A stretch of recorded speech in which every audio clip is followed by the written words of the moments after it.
ધોરણ 8 વિષય ગણિત ચેપ્ટર નંબર 3 છે ચતુષ્કોણની સમજ। અત્યાર સુધી આપણે બહુકોણ એના વિશે જોયું હતું, બહિર્મુખ બહુકોણ, અંતર્મુખ બહુકોણ, બરાબર। ત્રિકોણના ત્રણેય ખૂણાનો માપનો સરવાળો 180 થાય છે। નિયમિત અને અનિયમિત બહુકોણ એની પણ આપણે જોઈ ગયા છે, બરાબર। હવે જોઈએ સ્વાધ્યાય 3.1। એમાં એવું કીધું છે કે અહીં કેટલીક આકૃતિઓ આપેલ છે, એમાં કહેવાનું છે કે વર્ગીકરણ કરવાનું છે। તો સરળ વક્ર કયું છે, સરળ બંધ વક્ર કયું છે, બહુકોણ કયું છે, બહિર્મુખ બહુકોણ કયું છે અને અંતર્મુખ બહુકોણ કયું છે। તો પેલું છે સરળ વક્ર। સરળ વક્ર એટલે શું? તો 7મા ધોરણમાં આપણે જોયું હતું કે સરળ વક્ર એટલે એવું કે તમે કોઈ પણ આકૃતિ ડ્રો કરવા જાઓ ત્યારે પેન્સિલથી ડ્રો કરવાની હોય। હવે એ આકૃતિ ડ્રો કરવા માટે તમારે પેન્સિલ ઉપાડવી જ ના પડે, એકી ધારે એ પેન્સિલની અણી ઉપાડવી ના પડે એમ આકૃતિ દોરાઈ જતી હોય તો એ આકૃતિ સરળ વક્ર હોય, બરાબર। તો પહેલાં જો સરળ વક્રમાં પહેલી આકૃતિ તમે દોરવાનું સ્ટાર્ટ કરો, તમારે પેન્સિલ ઉપાડવી પડશે નહીં, એટલે પહેલી આકૃતિ આવે છે સરળ વક્રમાં, ઓકે, પહેલી આવે છે। પછી બીજી આકૃતિ પણ આવે છે, જો એમાં પણ પેન્સિલથી ઉપાડવી પડશે નહીં, બીજી આકૃતિ એમાં આવે છે। ત્રીજી આકૃતિ જો એક વર્તુળ ડ્રો કરી લેશો પછી પેન્સિલ ઉપાડવી પડે અને પછી બીજું વર્તુળ ડ્રો કરવું પડે, તો ત્રીજી આકૃતિ આવશે નહીં। ચોથી આકૃતિમાં પણ એવું છે, અહીંથી આમ કરશો તો તમારે એમાં પણ પેન્સિલ શું કરવી પડશે, ઉપાડવી પડશે, એટલે ચોથી પણ નહીં આવે। પાંચમી આકૃતિ ડ્રો કરીને જો પેન્સિલ ઉપાડવી પડશે નહીં, એટલે અહીંયા 5 પણ આવે। છઠ્ઠી પણ એવી જ છે। સાતમામાં પણ શું થઈ જાય છે, વક્ર બની જાય છે। એના પછી બીજું છે સરળ બંધ વક્ર। તો બંધ એટલે શું, તો કે બંધ આકૃતિ હોવી જોઈએ। સરળ વક્ર તો છે પણ બંધ હોવી જોઈએ। તો આપણે સરળ વક્ર કઈ કઈ છે, તો કે પહેલી છે, બીજી છે, પાંચમી છે, છઠ્ઠી છે અને સાતમી છે। આ બધી આકૃતિ કેવી છે, બંધ પણ છે। તો એના જવાબમાં પણ એ જ જવાબ આવશે, પહેલું, બીજું, પાંચમું, છઠ્ઠું અને સાતમું। એવી રીતે બહુકોણ। હવે આપણને ખ્યાલ છે કે બહુકોણ એટલે શું થાય છે, તો કે ફક્ત રેખાખંડથી બનતી હોય ને એને શું કહેવાય, બહુકોણ થાય, બરાબર। હવે આમાં જોઈએ બહુકોણ એટલે શું થાય। પહેલી આકૃતિ છે એ બહુકોણ છે, યસ। બીજી આકૃતિ છે એ પણ છે, ત્રીજી નથી, ચોથી પણ નથી, પાંચમી પણ વર્તુળ આવી જાય છે, આ પણ નળાકાર જેવું લાગે છે એ પણ નથી, આ પણ શું થાય, વર્તુળ જેવું છે। ખાલી આખી આકૃતિ રેખાખંડથી બનેલી હોવી જોઈએ, બરાબર, બીજું કાંઈ વચ્ચે ન આવવું જોઈએ। અહીંયા વર્તુળ છે ને પાછા 2 રેખાખંડ છે તો એ પણ ચાલે નહીં, અહીંયા 2 વર્તુળ છે પાછો 1 રેખાખંડ છે તો એ પણ ન ચાલે। એટલે બહુકોણમાં જવાબ શું આવશે, 1 અને 2। એવી રીતે પાછું એના પછી કીધું છે બહિર્મુખ બહુકોણ અને અંતર્મુખ બહુકોણ। હવે બહિર્મુખ બહુકોણ એટલે શું કીધું તું મેં તમને, તો કે જેનો વિકર્ણ કેમાં આવતો હોય, તો કે અંદરની આકૃતિ બંધ હોય આકૃતિ અને વિકર્ણ અંદર આવતો હોય ને તો એને બહિર્મુખ અંતર। જો આ આકૃતિ છે બહિર્મુખ, તો ટોટલ તો બહુકોણ 2 છે, બરાબર, પહેલી અને બીજી। એમાંથી બહિર્મુખ કયું હોય, તો કે અંદર એનો વિકર્ણ આવવો જોઈએ, તો આનો વિકર્ણ જો બહાર આવે છે, આ આકૃતિને ડ્રો કરશો ને તો અંદર આવશે, બરાબર, એટલે બીજી આકૃતિ કેમાં આવે, બહિર્મુખ। હવે અંતર્મુખ એટલે બહાર આવતો હોય, તો પહેલી છે એ અંતર્મુખમાં આવે, ઓકે। એના પછી જોઈએ પ્રશ્ન નંબર બીજો। પ્રશ્ન નંબર બીજામાં એવું કીધું છે કે નીચે દર્શાવેલ પ્રત્યેકને કેટલા વિકર્ણ છે તે જણાવો। પેલું બહિર્મુખ ચતુષ્કોણ, નિયમિત ષટકોણ અને સી કીધું છે ત્રિકોણ। તો પહેલાં તો હું તમને લોકોને કહી દઉં કે વિકર્ણ શોધવા માટેની કોઈ પણ બહુકોણ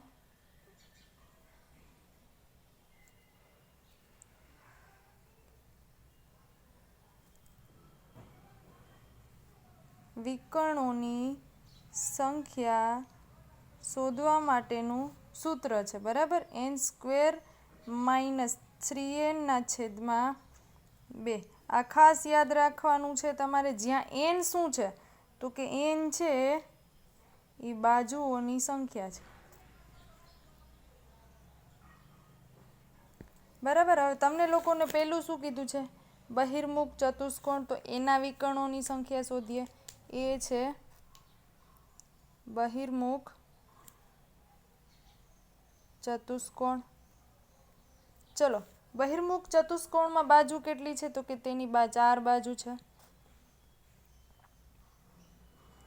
માટે n બરાબર શું થશે, જે બાજુઓની સંખ્યા હોય એની n ની સંખ્યા, બરાબર। n બરાબર શું મળ્યું, 4 મળ્યું। તો પછી એના માટે વિકર્ણોની સંખ્યા શોધીએ. એનું સૂત્ર શું છે? તો કે n² - 3n/2. જ્યાં n હોય ત્યાં શું મૂકવાનું? 4 મૂકવાનું. તો પહેલાં 4નો વર્ગ -3 × 4/2. ચલો 4નો વર્ગ શું થાય? 16 થાય. -4 તેરી 12/2.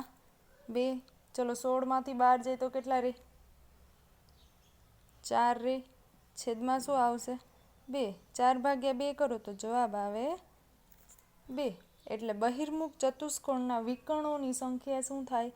2 થશે. એવી રીતે બીજું શું કીધું છે કે નિયમિત ષટકોણ.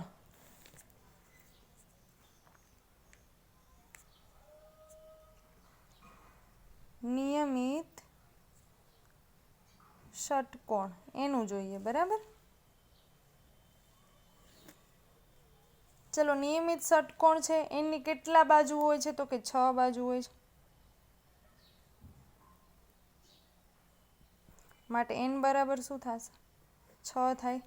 તો એના વિકર્ણોની સંખ્યા શું આવે? તો કે n² - 3n/2. તો n જ્યાં હોય ત્યાં શું કરવાનું? 6. 6નો વર્ગ કેટલો થાય? 36. 6 તેરી 18/2. 36માંથી 18 જાય તો કેટલા રહેશે? 18/2. એટલે શું ઉડે? ભાગ ઉડે. 9. તો જવાબ આવે છે 9. તો ષટકોણના વિકર્ણોની સંખ્યા કેટલી થશે? 9 થશે. એવી રીતે હજુ આપેલું છે ત્રિકોણ. તો તમારે ત્રિકોણની કેટલી બાજુ હોય છે? 3 હોય છે. તો એ જાતે કરવાનું છે. બરાબર. એની હોય કે ન હોય, જવાબ કંઈ પણ આવે. 1 આવે, 2 આવે, 0 પણ આવી શકે. બરાબર. એના પછી પ્રશ્ન નંબર 3 એવું કીધું છે બહિર્મુખ ચતુષ્કોણના ખૂણાનો માપનો સરવાળો કેટલો થાય છે? હવે કોઈ પણ ચતુષ્કોણ હોય, આપણે એક પછી એક પ્રશ્ન લેતા જઈએ. બરાબર. એ કોઈ પણ ચતુષ્કોણ હોય એના કેમ ત્રિકોણનો 180 થતો તો એમ કોઈ પણ ચતુષ્કોણના બધા ખૂણાનો માપનો સરવાળો 360 થાય છે. ખાસ યાદ રાખજો. તો પહેલાં આપણે નોટ કરી લઈએ. પ્રશ્ન નંબર 3 તો કે બહિર્મુખ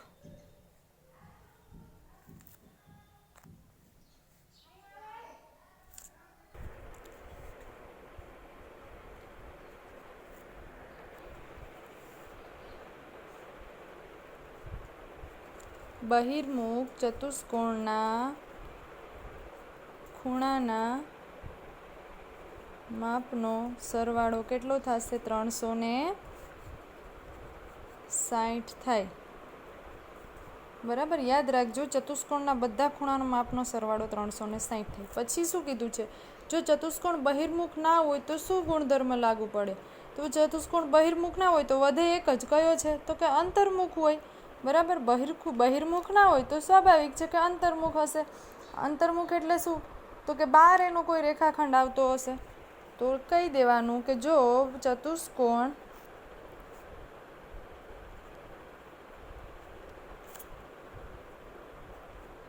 બહિર્મુખ ના હોય તો અંતર્મુખનો ગુણધર્મ લાગુ પડશે. બરાબર. તો પછી એના ખૂણાનો માપનો સરવાળો કેટલો થશે? તો કે એના ખૂણાનો માપનો સરવાળો પણ 360 જ થવાનો છે.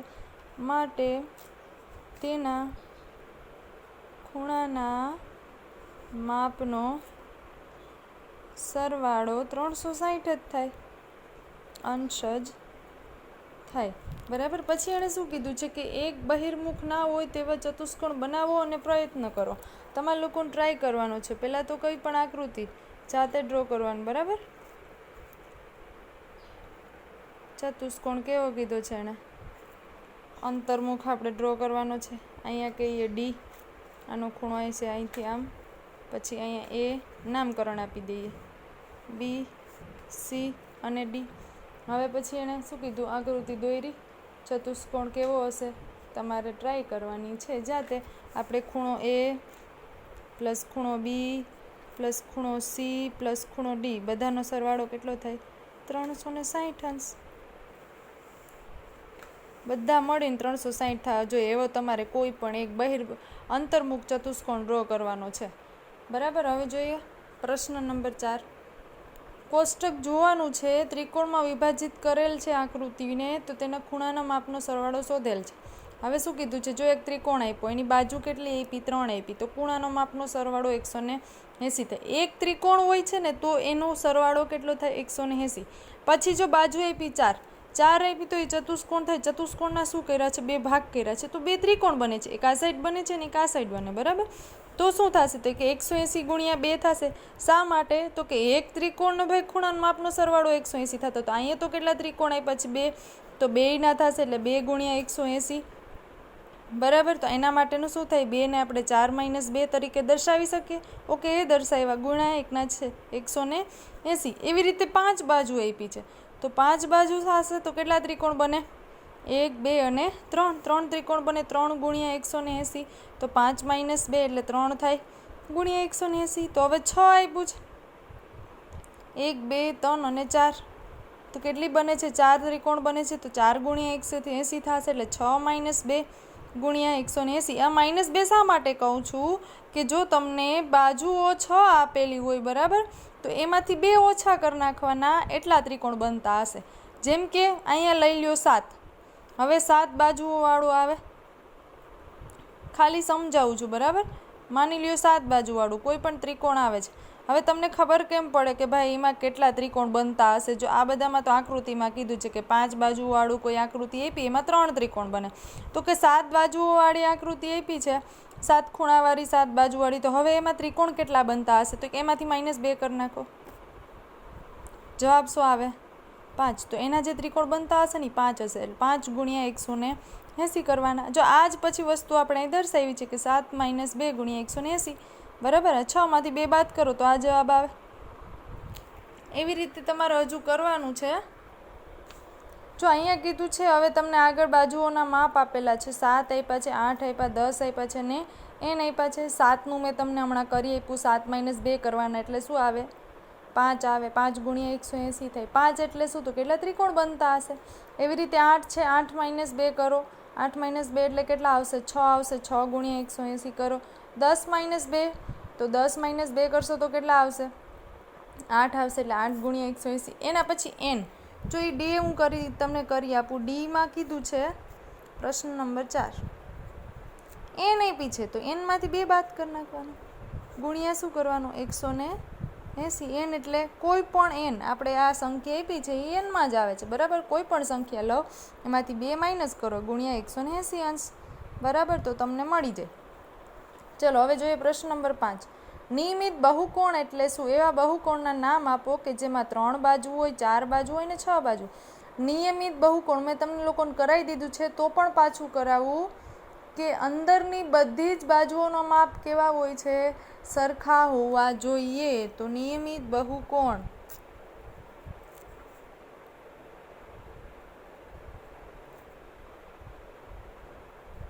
એની વ્યાખ્યા છે, તો કે બહુકોણની બધી જ બાજુઓના માપ સરખા છે. જે બહુકોણની બધી બાજુના માપ સરખા હોય તેને નિયમિત બહુકોણ કહે છે.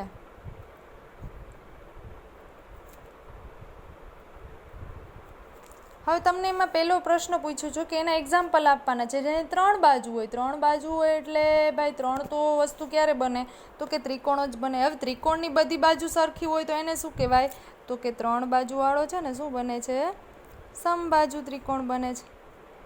સમબાજુ એટલે બધી બાજુઓ કેવી હોય છે, સરખી હોય, તો સમબાજુ ત્રિકોણ એક્ઝામ્પલ થઈ ગયું. હવે 4 બાજુ એવું છે, 4 બાજુ એટલે તો એ તો એક જ પોસિબલ છે, કયું છે, ચોરસ. ગઈકાલે જ મેં તમને લોકોને સમજાવેલું હતું. 6 બાજુ એટલે જો ખાસ યાદ રાખજો, 6 બાજુનું કીધું છે, તો કે 6 બાજુમાં તો ભાઈ ષટકોણ બને છે, પણ કેવો હોવો જોઈએ, નિયમિત. નિયમિતનો મતલબ શું થાય, તો કે નિયમિત એટલે બધી બાજુ એની સરખી હોય, તો નિયમિત ષટકોણ. ચલો પ્રશ્ન નંબર 5 સુધી રાખીએ. પ્રશ્ન નંબર 6 અને 7 નેક્સ્ટ વિડીયોમાં.